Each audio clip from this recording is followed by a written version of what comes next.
Good morning. My name is Caroline McGilvray, and this is my senior sermon. Earth Day was last Thursday, and I've been thinking a great deal about the planet and the impact that humans have made on our climate. I'm not sure when I became aware of climate change. Ever since I was a kid, I've been hearing about littering, pollution, and deforestation. And when I was in elementary school, we learned about ways to conserve energy in our homes and in our communities. I knew that conservation and recycling were important and littering was bad, but not much more than that. It wasn't until I was older that I began to understand the effects of climate change on a local, regional, national, and even global scale. As I grew, I saw the decline of so many environments, which led to catastrophic natural disasters, displacement, and loss of biodiversity. And I knew I wanted to help. I believe we should all help our communities, our societies, and our nations in the ways that we can. But take note, can is the important part here. I would like to share some of the things I have learned. You don't need to buy a new electric car, solar panels, or reusable straws to make a difference. Buying new things is often impractical, expensive, and inaccessible. And many times, products are marketed as eco-friendly to place responsibility on the consumer when the companies manufacturing them are responsible for extreme pollution, waste, and deforestation.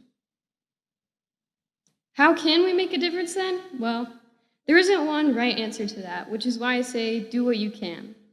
I suggest we all do our own research, learn about the environment, and figure out what works for our lives.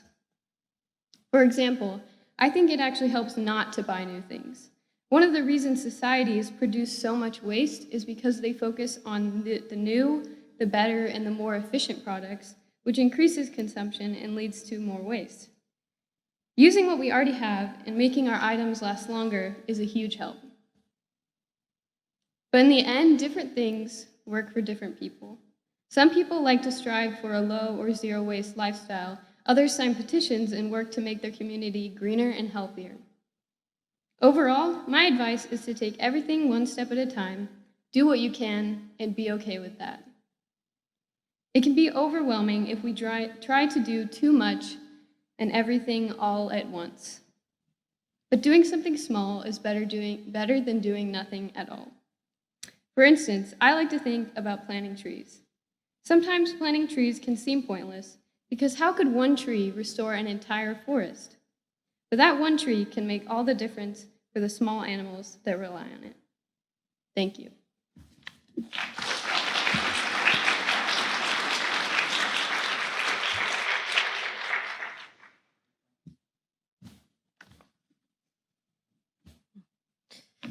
Good morning, everyone. My name is Adele Williams. I've been an active member of All Souls in the youth group for a long time, and I've always been so excited to give my senior sermon.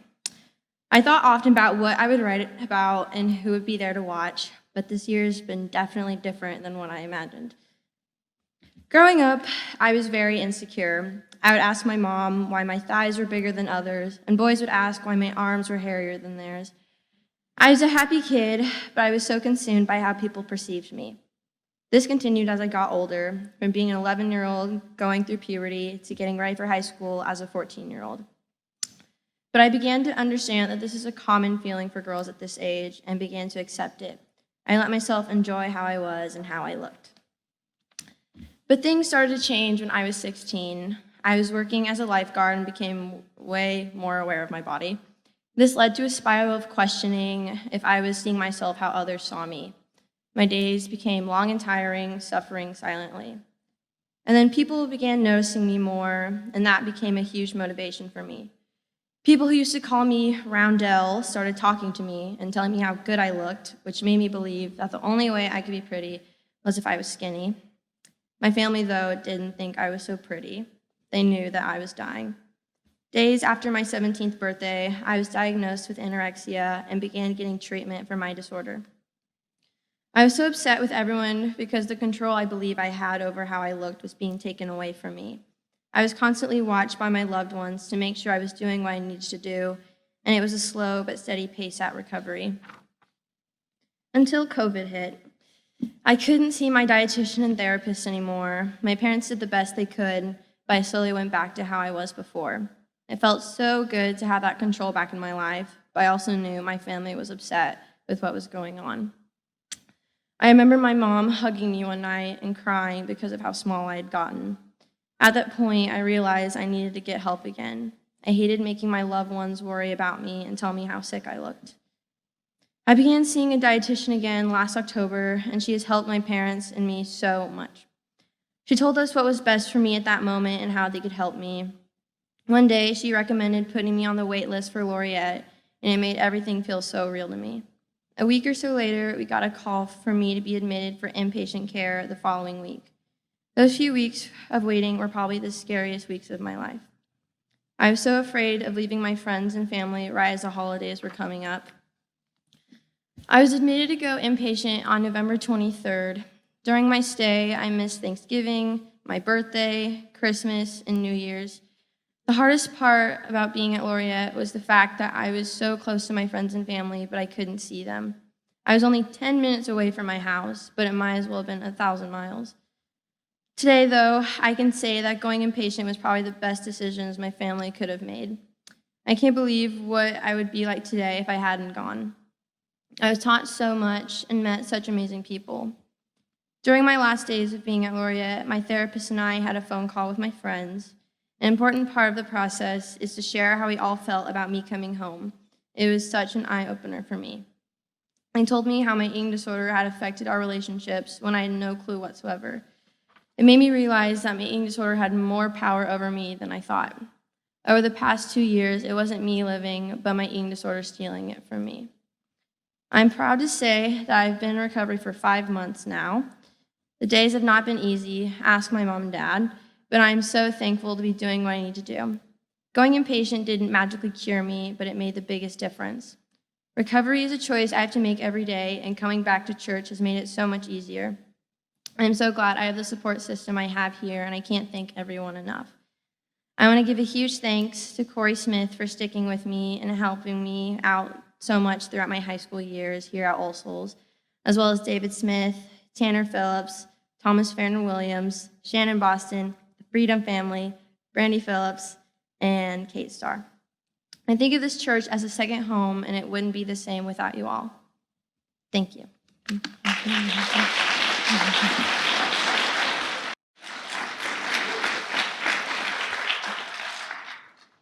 Nicki Minaj once said, "I'm not a word, I am not a line. I'm not a girl that can ever be defined." I can relate. My feelings and emotions are also beyond definitions. Today, I strive to be different than what people are used to seeing, but in many ways, I've always been. Growing up, I felt different than my classmates. I never fit the standards students are held up to. I always got in trouble for breaking dress codes. One day, I was wearing too many bracelets, and another, my neon socks were too distracting. True story, actually. I struggled with meeting deadlines for assignments and often gave up because my brain couldn't take anymore. When I tried to play some music to calm down during class, my phone got taken away. Basically, I wasn't a stranger to the detention room. Looking back, these things were stupid things to punish a kid for. All these boundaries and punishments given to me did nothing to help. It just made me break them more. While at All Souls, I was taught that being different is a great thing. Mix match socks were no problem. And my worth wasn't measured by my schoolwork. All Souls has continuously been a safe place for me to experiment what I thought of myself and the world.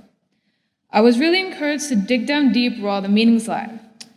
Finding those meanings is bound to take you somewhere, and you'd be surprised to see where you end up afterwards. The most important thing to take away is that rainbows aren't made up of the same color, and there's no wrong way to paint the colors in that rainbow. I'm glad I was able to find my own rainbow expression. It's already hard to feel seen as both a Native American and Black person, but with the way I dress, it's kind of hard not to look. That's why I'm working hard to keep my rainbow bright. Thank you.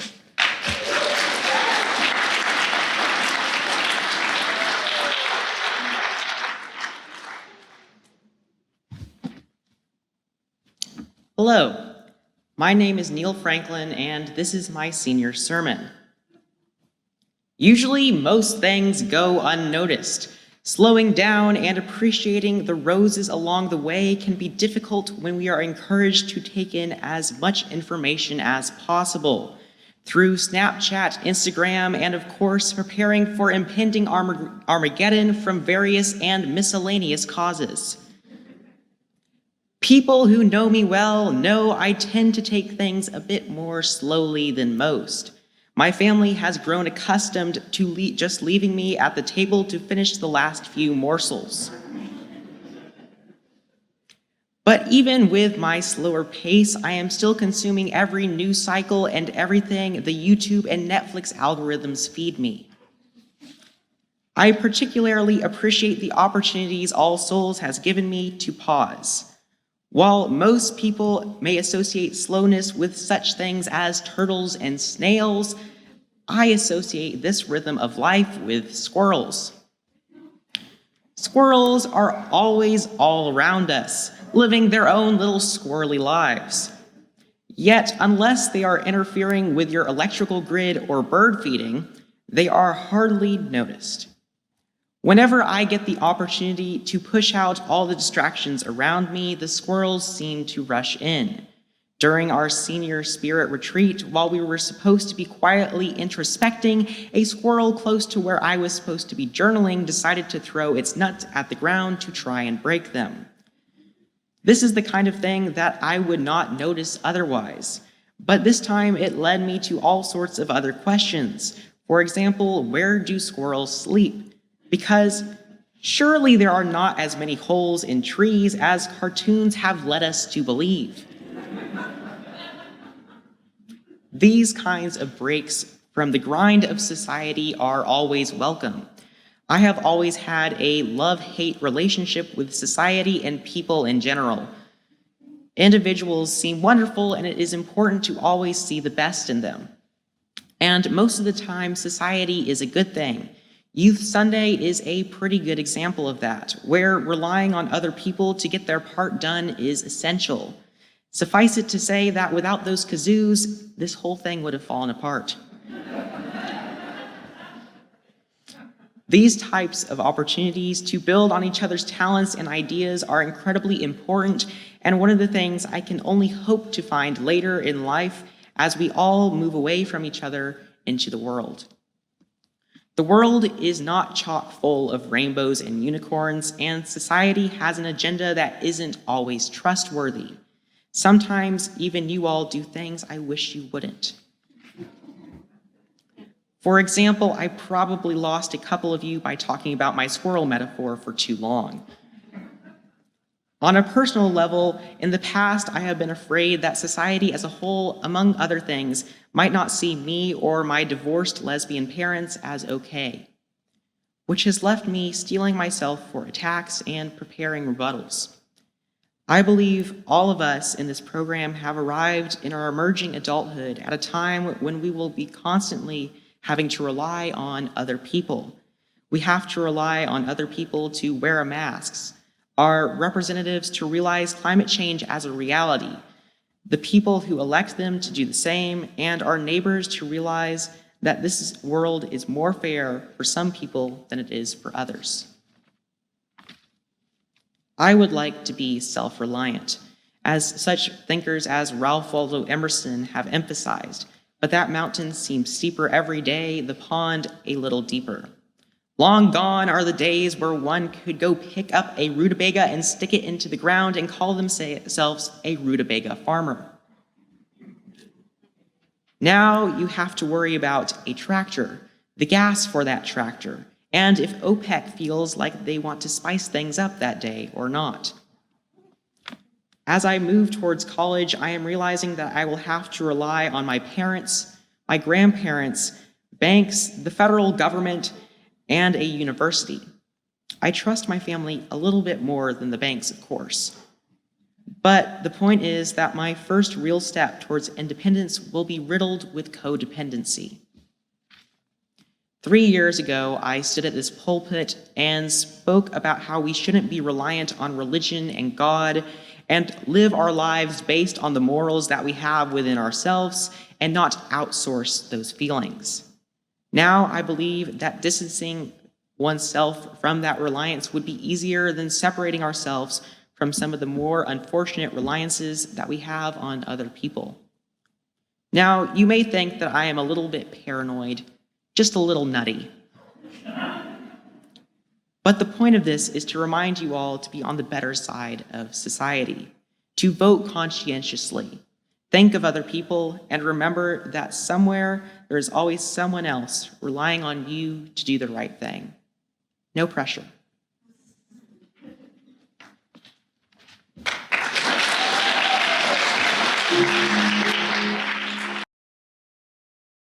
Thank you for joining us. For 100 years, All Souls in Tulsa has been a beacon of this free faith. We offer our services and programs freely online for all those who are interested. You can help us to do this by making a one-time gift today or a reoccurring pledge. We really appreciate you joining us and being a part of helping us make All Souls in Tulsa what it is. Thank you.